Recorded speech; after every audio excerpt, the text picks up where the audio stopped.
Our story begins amidst a historic Republic scandal that was recently uncovered by the noble, honorable, charming Count Dooku. Over the last 5 years, since the blockade of Naboo, there have quietly been whispers of a separatist alliance building in the northeast quadrant of the galaxy, in remote Outer Rim territories. Seeds were being planted, but the Republic was not exactly paying any attention to this building alliance, as these worlds were heavily neglected. But the creation of the CIS was not the scandal.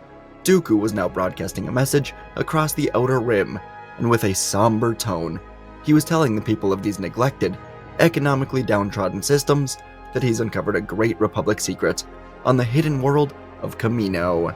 Dooku said that he's caught the so-called peaceful Republic building an army of clone troopers that will more than likely be used to spread into the Outer Rim systems and add unnecessary security to these planets in need of help. Dooku told the people of the Outer Rim and the edges of the Mid-Rim that during his time as a Jedi, he's seen the struggles of all these planets and what they're going through, and upon his often return to the luxurious Jedi Temple, he would know deep down that the Republic has the funding to help these planets, and he often wondered what else the Republic could possibly be doing instead of paying to help their own planets and people. But now, he knows the truth. He has discovered that the Jedi have put in an order for millions of clones, and the Republic has been paying for it. And it's all one big secret. The politicians will claim they do not have the funding to help these planets, and yet, an army has been building in the shadows.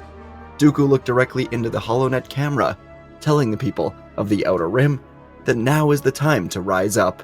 The corruption and the tyranny of this Republic cannot go unchecked any longer. He is officially declaring the creation of the CIS, and any planet that leaves the Republic and joins him will receive funding from his fund on Sereno, along from his donors. All he asks in return is for the people of the CIS to stand up and fight back, take up arms in the face of this fascistic military that the Republic is creating. If they want to spread into their peaceful planets and take more than they already have, then a fight will await them. And in unison, thousands of planets would decide that Dooku's way was the only way. Farmers, miners, factory workers, and everyone else would find a new purpose in aiding the creation of the Separatist army. People who were unemployed or homeless would finally have a purpose in joining the rising CIS army, where they would be given housing and food. Across the Outer Rim, people from all over the place, but especially Sereno, Raxus, Iadu, were all rising up to the Republic, creating an army to defend themselves if the Republic truly does choose to deploy this clone army. Of course, this was all a part of the plan for Dooku and Sidious. In their initial planning, they made a choice that could alter the fate of the galaxy. Instead of taking the funding from their corporate donors and allies, such as the Banking Clan, Techno Union, and Commerce Guild, and putting it to a droid army, this funding would be stashed into the eventual Death Star. Instead of the Death Star taking roughly 20 years to create after the war, it will be accelerated to 5 years of construction with all of the redirected funding. And instead of droids, they will simply use people. When Palpatine recruited Dooku to his cause, he did it largely because Dooku's charisma and political skills could match even Palpatine's. Very few people in the galaxy could rally the Outer Rim to put aside their many struggles and focus on a potential war, but Dooku was one of those people. And of course, Dooku was the one who oversaw the creation of the clone army, but he ensured that Sifo Dyas's name was attached to it, so he could blame it on the Jedi. And now, 5 years after the blockade on Naboo, tensions were rising, as the CIS was now creating an army of people rather than droids. And back in the Republic, as Chancellor Palpatine and the Jedi were watching Dooku's broadcast, they were in disbelief. The Jedi had no knowledge of the clone army, nor of Kamino. Palpatine also said he had no idea what Dooku was talking about, so Palpatine, Windu, and Yoda would go to Kamino, and they would find this army that was created under Sifo Dyas. 200,000 units were being created, and 1 million more would be in the queue after that. Yoda said this project must be shut down immediately, but Palpatine said he cannot do that. The terrorists and the radical separatists in the Outer Rim, at least calling them separatists, have used this discovery to create a war movement. Palpatine said they're unpredictable anarchists, calling themselves freedom fighters as well, and if they shut down this army, so many innocent Republic citizens could be threatened. So, Palpatine said they will use this army as nothing more than a bluff to the CIS. If they should attack the Republic, then of course they will respond swiftly and end the conflict as quick as possible, but they will not initiate anything. Mace Windu at this time in history sort of actually admired Palpatine, and he admired this decision as well. Mace saw the CIS as a threat to the one thing he cared about above all else, the Republic. So he agreed with Palpatine, and he would tell Palpatine that, should the time for battle come, the Jedi will help defend the Republic. Yoda did not like this. The idea of killing real people in war would never sit well with him. Sure, they did it in the Sith Wars and the Mandalorian Wars, but so much time has passed since then. Peace has been around forever. He did not want his Jedi Order killing real people. But, for now, he would allow things to play out, telling Palpatine that he must not attack the CIS, do not send troops there, and Yoda told him that he will do whatever he can in negotiations to end this conflict before any bloodshed. And in the Senate, Palpatine would indeed confirm that a clone army began creation during the Valorum administration before him. Unfortunately, after this revelation, Valorum and his allies seem to have gone into hiding to avoid responsibility. In reality, Palpatine and Dooku secretly hired hunters to take out Valorum and anyone close to him. But Palpatine promised the Senate that this army will be nothing more than a potential defense against these radical extremists in the Outer Rim. He will do everything he can to avoid war. And so, the next 2 years in the galaxy would be full of tension, but there would not be any bloodshed. Entire systems interpreted the clone as a police force meant to keep the Republic's power firmly in Coruscant's grasp, and with every Senate session stalled by arguments over war or peace, and every Jedi peace delegation returning with empty hands, more worlds were breaking away and joining the CIS, thousands of them. These 2 years were a cold war, where both sides built their strength in the shadow of negotiations. On the Confederacy side, the creation of their army was quicker than anyone could have expected. For centuries, these worlds have been dismissed as peripheral and underdeveloped, unessential to the core, and yet now they turn their shipyards, factories, and training camps into the backbone of a created military. Skilled workers who were miners or tending farms also were now shipbuilders and engineers, and the orbital docks of places like Raxus, Hypori, and Geonosis transformed into massive production hubs, where civilian freighters were gutted and reforged into warships. And under Dooku's coordination and the funding of his corporate allies, they evolved into war cruisers and destroyers meant to rival the Republic. The soldiers themselves were drawn from volunteers, militias, planetary guards. Small security forces were becoming vast armies as more and more people were joining. Training academies would rise from barren plains and asteroid bases, teaching thousands at a time how to fight. Young men and women were pledging themselves to the separatist cause out of pride, desperation, work, or hope for independence. They were wearing uniforms created in local factories. They had rifles built on Geonosis factories and crude armor that could handle a blast or two. The Separatists also had pilots now, medics, logistic crews, who coordinated the endless flow of food, fuel, or supplies that would sustain the army. Dooku's charisma kept the cause together. He spoke of freedom, a galaxy where the Outer Rim was no longer ruled and ignored from a single city planet. Farmers, miners, factory workers saw their labor as a contribution to something greater. Families sent their sons or daughters to their cause with pride, knowing they would stand as free people defending their homes. Even those who never even thought of picking up a rifle before would find roles in this. The Republic watched nervously. The Jedi tried flying from world to world, preventing escalation, and yet every time that a treaty seemed near, whispers would tear the effort apart. The Jedi knew there was something or someone in the shadows escalating all of this, but they didn't know who these shadows were. Small skirmishes would begin to break out on peaceful Jedi convoys, and yet no side dared to strike openly yet, as war would mean total commitment. And still, as the second year drew to a close, the Confederacy had transformed itself. What began as scattered volunteers and raw recruits was a standing force of 1 million, supported by fleets of warships and the industrial backbone of dozens of systems. Under Dooku's guidance, The Separatist army of people was ready to fight back, should the Republic continue to push them down, and the sudden departure of so many Outer Rim worlds had the Republic reeling. Trade routes that once flowed freely through the Outer and Mid-Rim were fractured, forcing merchants to take longer, more dangerous paths that could drive up costs. Shipments of fuel from Mid-Rim refineries would slow down, while foods like grain, fruit, meat were scarce in the core now, raising prices dramatically. Factories saw themselves without steady supply, construction were stalled. For senators like Datum Rude, Moat Rab, and Ak, these hardships became intolerable, and they were now demanding war out of a desire to restore the stability and prosperity they knew. And the 2 years of tensions would all come to a head on Raxus. A Jedi transport carrying Kiadi-Mundi, Luminara Unduli, and Pong Krell was landing here to negotiate directly with Dooku. But upon landing, the entire pad had planted explosives ignited all over them.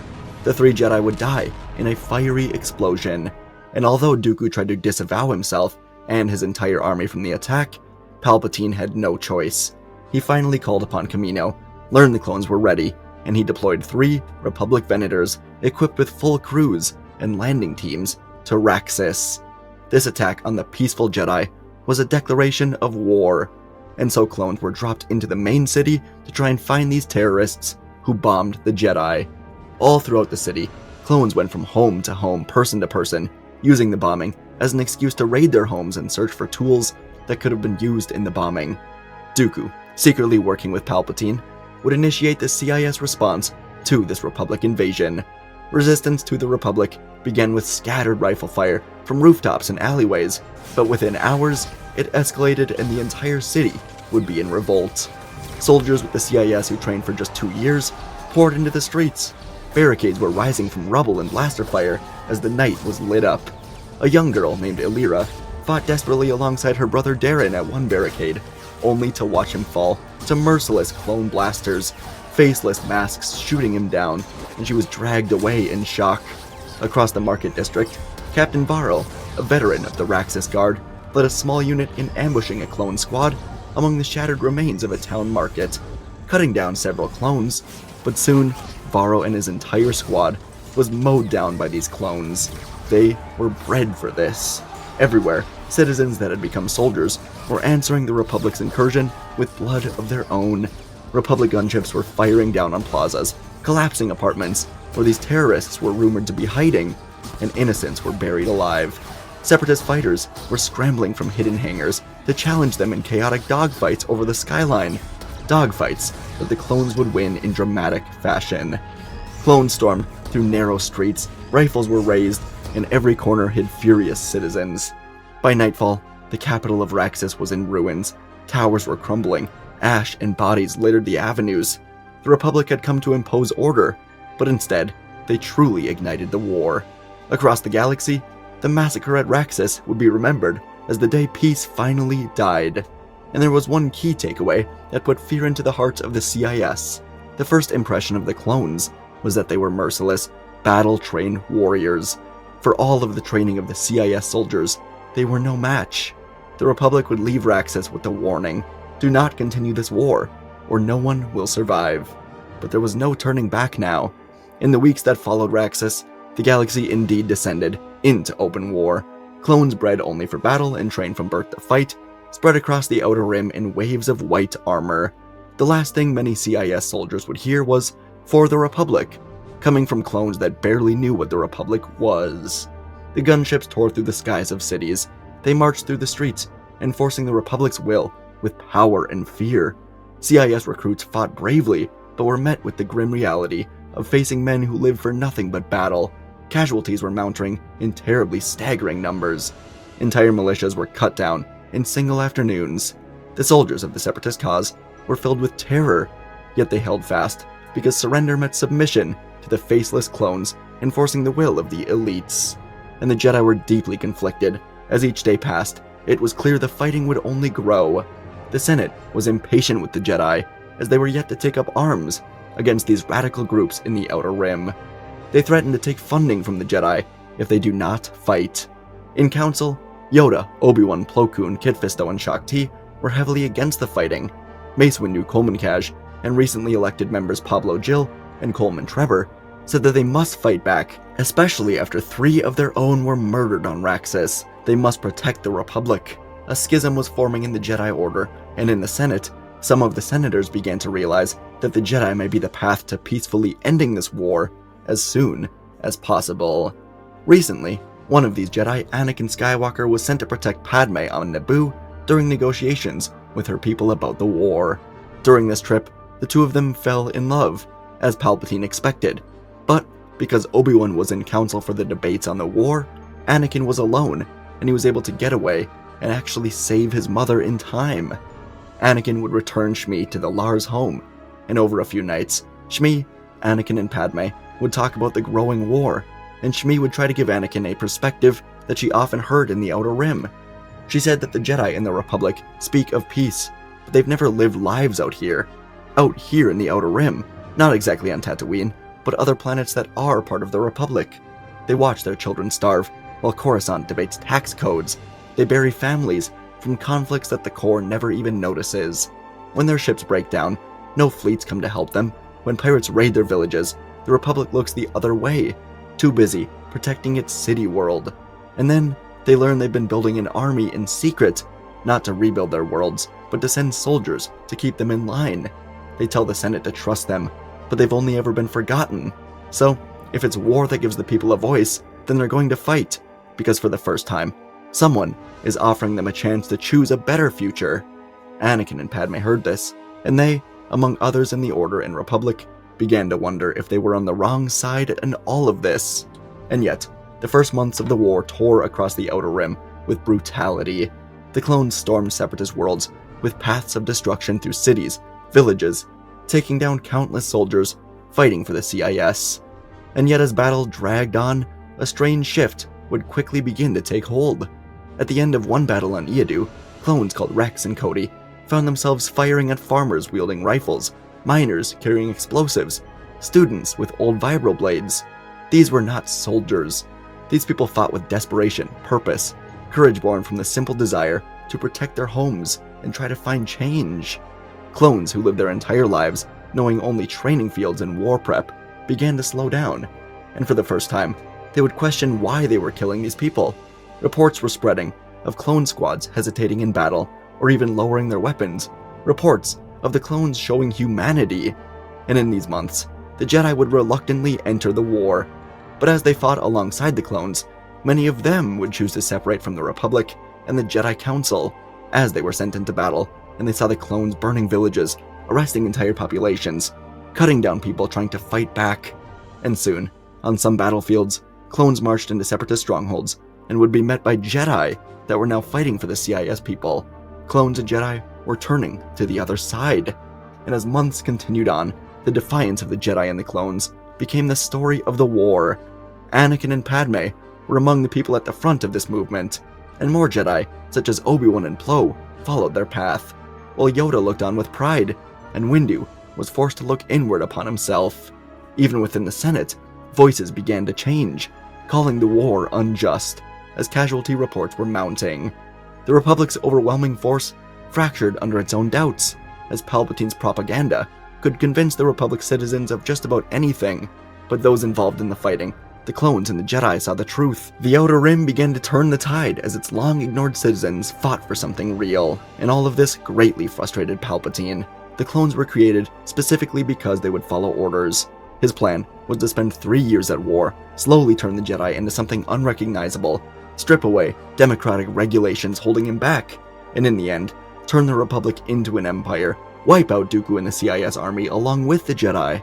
But every day, more clones and Jedi were turning against him. Palpatine knew he had to do something dramatic, and luckily, the clones indeed did have the inhibitor chips. So, Palpatine would contact Dooku and inform him that plans have changed. Although the war was only a few months old, in a few more months, the Jedi and clones could all be against him. So, Order 66 will just come in a few hours. The Jedi will be wiped out. He will use fear and power to create his empire today, with the clones once more loyal to him after the chips are activated. Dooku simply said he understands, and the message was ended. But as Dooku sat alone in his castle, something was pulling at him.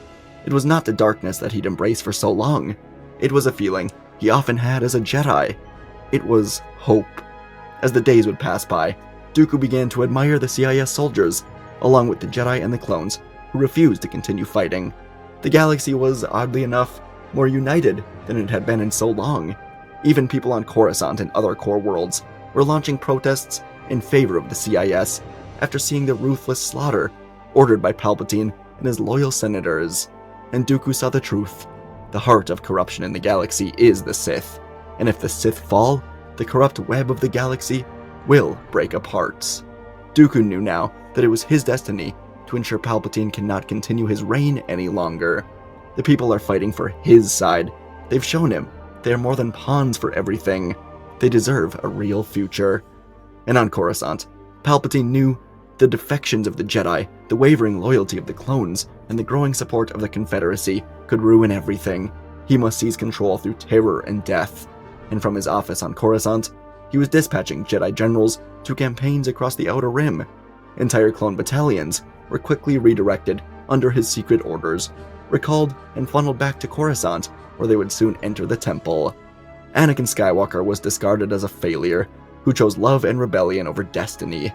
And soon the Jedi were spread thin. Even though they were no longer fighting, it wouldn't matter.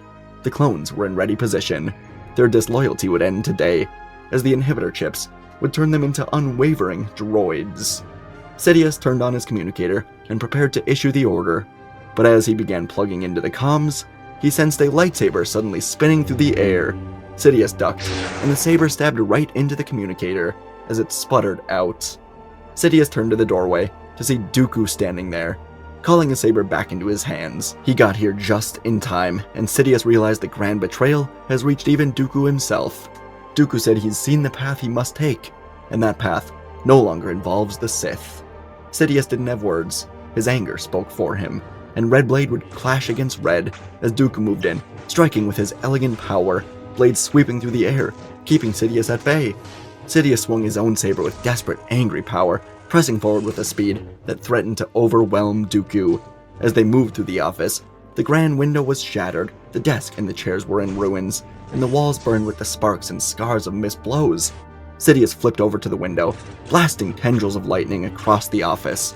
For a while, the duel belonged to Sidious, as he laughed while blasting lightning, forcing Dooku to a knee, holding back the blue spray. But Dooku closed his eyes, channeling the hope of a future he truly believed in, and with a sudden surge of strength, he put his own hand up to begin catching the lightning.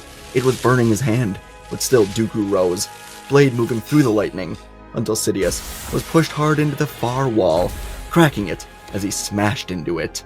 Sidious looked up as Dooku swung down with confidence and light, slicing right through the neck of Sidious, ending it here and now.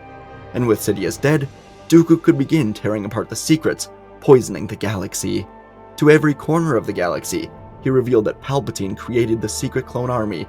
He revealed that the war was engineered only to give him an empire. Dooku would avoid some details of his own involvement, but in the end, he offered peace to the Republic Senate, and with Padme stepping into the leadership of the Republic, Dooku would maintain his own leadership of the CIS worlds. Negotiations were finally underway.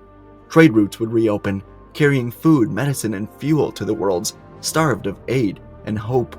The clones would stand shoulder to shoulder with CIS soldiers to rebuild cities, mend farmlands, restore balance. They were equals, clones, aliens, humans, no matter their age, gender, or home planet. And the Jedi left Coruscant and began creating temples and outposts in many new areas, serving as guardians for both Republic and CIS worlds. For the people of the CIS, the outcome was great. They fought, sacrificed, and lost so many for recognition and for freedom, and in the end, they earned both. The Republic and the CIS worlds all began to thrive, as two governments allowed all worlds to be seen and heard. The galaxy was reformed. The Sith were dead. And folks, that is our story. Hope you enjoyed. This is a type of concept that I've always kind of thought I would struggle with. I know PPSW and a few other channels have done like, you know, what if the droids joined the rebels? What if the stormtroopers fought for the Republic? Stuff like that. And it's always been like hard for me to kind of do it, but I've challenged myself and I thought I came up with a pretty solid story here. So I do hope you guys enjoyed. It's very heavily focused on, I mean, at first I'm like, brutalness of the clones. If it was clones against regular people, I mean, clones would just slaughter them, like, unfortunately. So I really wanted to focus in on that for a bit, but also I wanted to focus in on the humanity of the clones and the light of the Jedi. Like, the Clone Wars is a show created to kind of show us the humanity of the clones. So yeah, I mean, it was fun to explore that in a different way. And yeah, Dooku in the end. I like having Dooku kind of see that his plans worked in a way that he didn't anticipate. Like, he joins the CIS because he thinks all hope is lost, and nothing in the Clone Wars is able to really show him the other side of that. So it's fun to kind of give him something in a story like this that shows him he's in the wrong. So yeah, hope you guys enjoyed. That's just my thought process, I guess. Let me know what you want to see next, and I'll see you in the next video.